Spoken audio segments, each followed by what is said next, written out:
Kalau memang ini hukum syariat ya, hukum syariat, hukum Islam seperti ini. Kalau memang di satu daerah, misalnya di negara Arab di sana melaksanakan hukuman hukum syariat seperti ini. Kewajibannya ketika dia menjalankan hukum syariat seperti ini. Kalau seandainya seperti di Indonesia, Allah alam gimana nih? Wajibnya kalau memang mau dilaksanakan hukum begitu. Kalau memang tidak melaksanakan itu ya bertanggung jawab di hadapan Allah. Cuma yang wajibnya itu adalah pemerintahan, bukan semua orang yang membunuh kan. Yang wajib untuk membunuh orang yang nggak sholat itu adalah pemerintah, bukan setiap orang wajib membunuh orang nggak sholat. Yang berwenang siapa? Jika pemerintah tidak melaksanakan hukum itu, ya yang ada di pemerintahan itu berdosa. Nah, ada tambahan sedikit. Tadi dikatakan mengingkari kewajiban sholat ya. Kalau dia mengingkari kewajiban sholat, dia dibunuh sebagai orang kafir. Dan juga sama mengingkari kewajiban sholat atau mengingkari daripada kewajiban yang lainnya, seperti wudhu masalah. Wudhu itu tidak apa-apa, kita sholat tanpa wudhu tidak apa-apa. Dia mengingkari kewajiban wudhu, sama hukumnya. Jadi bukan hanya mengingkari sholat saja. Itu dikatakan sebagaimana juga mengingkari daripada perkara yang mujma' alaih, seperti kewajiban wudhu atau yang lainnya, syarat-syarat daripada sholat. Ada yang lain? Ya, ada pertanyaan. Anaknya orang kafir, anaknya orang murtad yang sampai balik dia belum Islam, terus setelah balik dia masuk Islam, bagaimana ini, apa termasuk kafir asli, dan bagaimana sholat yang dia tinggalkan selama dia tidak mengerjakan sholat? Terima kasih. Kalau anaknya orang kafir itu kan, kalau anak itu mengikuti daripada agama orang tuanya. Ketika dia ketika dia masih kecil berarti mengikuti agama orang tuanya. Dan sedangkan orang tuanya sekarang dalam keadaan kafir, berarti dia dihukumi kafir. Betul, kafir kan, berarti kafir kan, bukan kafir asli gitu saja.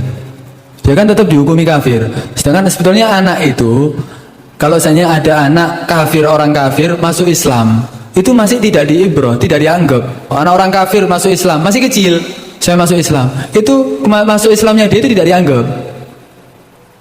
Dia tidak dianggap, dikatakan dia Islam belum. Ketika dia balik, dia mengucapkan kalimat syahadat, baru dihukumi Islam. Nah kalau anak kecil seandainya mengikuti agama orang tuanya, sedangkan orang tuanya sekarang kafir, ya dihukumi tetap kafir. Berarti orang tua anaknya ketika balik, Allah alam.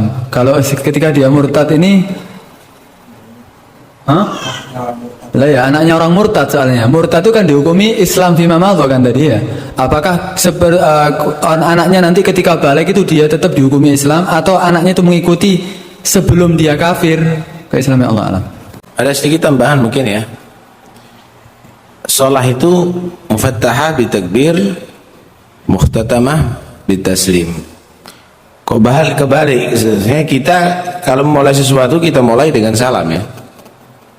Tapi kalau sholat kok diakhiri dengan salam, dibuka dengan takbir.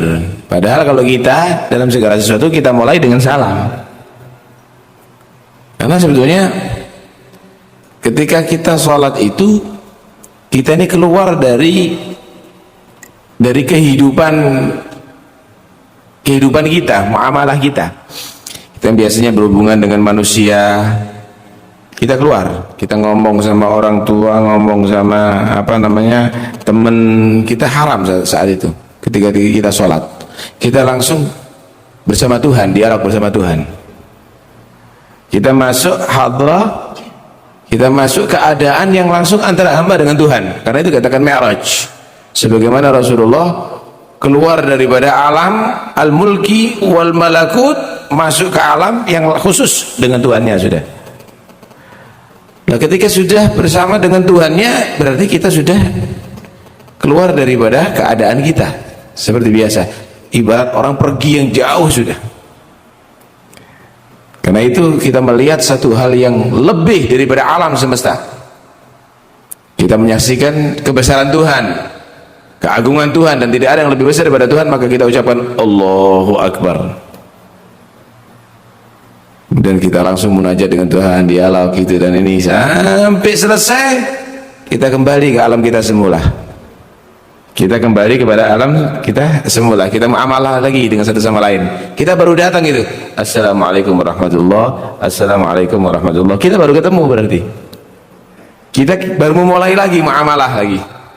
Karena itu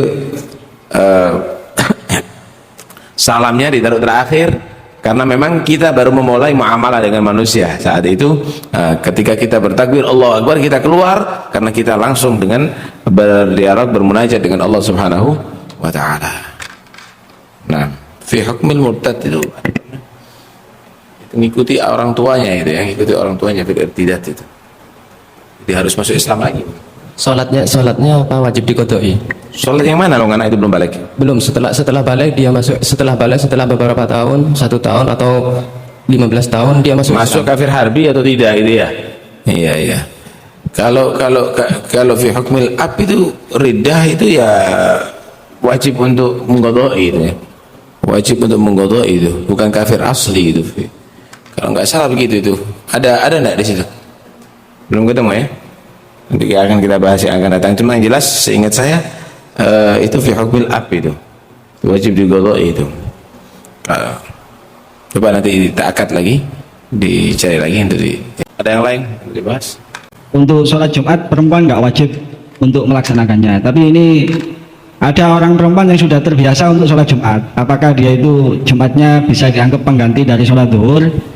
Kemudian kalau kebiasaan itu apakah lebih baik dia sholat Jumat atau sholat zuhur untuk perempuan? Ya, untuk sholat Jumat bagi perempuan di situ nanti ketika bab Jumat itu ada orang yang terhitung sebagai orang yang wajib Jumat, dan juga ada orang yang sah untuk mengerjakan sholat Jumat. Adapun seperti musafir, seperti orang bepergian, tidak wajib bagi dia untuk sholat Jumat. Cuman ketika dia sholat Jumat, apa gugur sholat zuhurnya? Gugur. Dan perempuan juga sama. Ketika perempuan itu kan wajib untuk sholat zuhur, apa sah bagi perempuan untuk mengikuti sholat Jumat? Juga sah. Dan apa wajib lagi untuk sholat zuhur? Tidak wajib. Sudah terhitung daripada kewajiban dia hari itu untuk mengerjakan sholat zuhur, itu dengan sholat Jumat. Cuman untuk perempuan, apa yang lebih afdal bagi dia? Apakah dia sholat Jumat atau dia sholat zuhur? Di situ untuk perempuan yang syabah atau perempuan yang dhatu hay'ah, perempuan yang masih muda, atau perempuan yang dhatu hay'ah mempunyai body walaupun dia tidak muda, ya, itu kalau perempuan seperti itu lebih afdal bagi dia untuk sholat di rumahnya. Kalau memang keluarnya itu ya makruh bagi dia malahan. Cuman untuk yang perempuan yang diperbolehkan untuk sholat Jumat itu bagi perempuan yang sudah tua, kemudian dia pakai baju biasa. Perempuan tua tidak berbodi pertama ya. Kemudian dia pakai baju biasa, bukan baju yang bagus, tidak boleh pakai wangi-wangian, dan juga dia dengan izin suaminya, dan harus aman daripada fitnah. Baru disunahkan bagi dia untuk mengikuti sholat Jumat atau sholat Id. Sama hukumnya seperti sholat Id juga sama. Kalau selain ini ya masih dia walaupun tua cuman berbodi atau dia masih muda, berarti tidak disunahkan bagi dia untuk menghadiri sholat Jumat, karena biasanya ini terjadi fitnah. Cuman kalau dia sholat Jumat walaupun dia masalah tidak disunahkan dia untuk menghadiri Jumat, hadir semokong berangkat ke Jumatan, ikut sholat Jumat, sah sholat Jumatnya, tidak wajib zuhur. Ada syarat sah, ada syarat wajib kan. Kalau sudah dikatakan sah, ya berarti sudah gugur kewajiban itu kan. Yang wajib ya memang harus melaksanakan itu, meninggalkan haram. Tapi yang nggak wajib jika melakukan seperti tidak wajib bagi orang yang sakit untuk puasa. Kalau dia maksa puasa, ya tetap dihukumi sah. Hah? Kan ini tidak dalam safar, Nggak ada apa? bukan dalam bepergian atau... Nah, ini ada masalah kan sekarang sama aja. Sekarang ini tidak wajib puasa, kok maksa puasa. Ini tidak wajib sholat, kok maksa sholat. Tapi dinyatakan sah apa enggak sholatnya? Lalu sudah dikatakan sah, berarti nggak ada masalah. Jadi bukan segala sesuatu yang tidak wajib itu berarti nggak sah, nggak ada. Iya, nggak ada masalah. Artinya nggak ada masalah kan? Jadi ada syurutus sihah, ada syurutul wujub. Sekarang anak kecil misalnya nggak wajib sholat, tapi dia sholat, boleh apa enggak? Ya boleh, khalas masih muskilah. Kenapa? Sah tetap kan gitu. Kemudian perempuan nggak wajib Jumat, tapi dia sholat Jumat, ya boleh. Tapi apakah dia wajib melaksanakan sholat Jumat lagi? Ya enggak, karena kalau sudah Jumat ya berarti tidak wajib duhur gitu. Karena apa? Tidak ada urut, tidak ada hadits yang menyatakan Nabi sholat duhur setelah sholat Jumat. Begitu juga sahabat Rasulullah.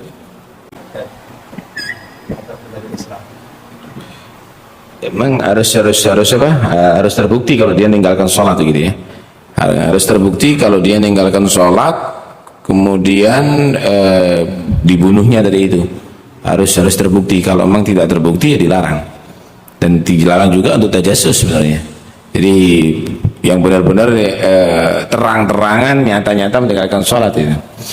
Kemudian menurut madhab Imam Ahmad bin Hanbal dan Hasan al-Basri dan juga beberapa ulama malah dihukumi kafir walaupun meninggalkan sholat tadi itu secara malas. Hukumnya kafir, haram disolati, nggak usah dikafani, nggak usah dikubur di maqbaratul muslimin. Khotor ya, bahaya sekali itu.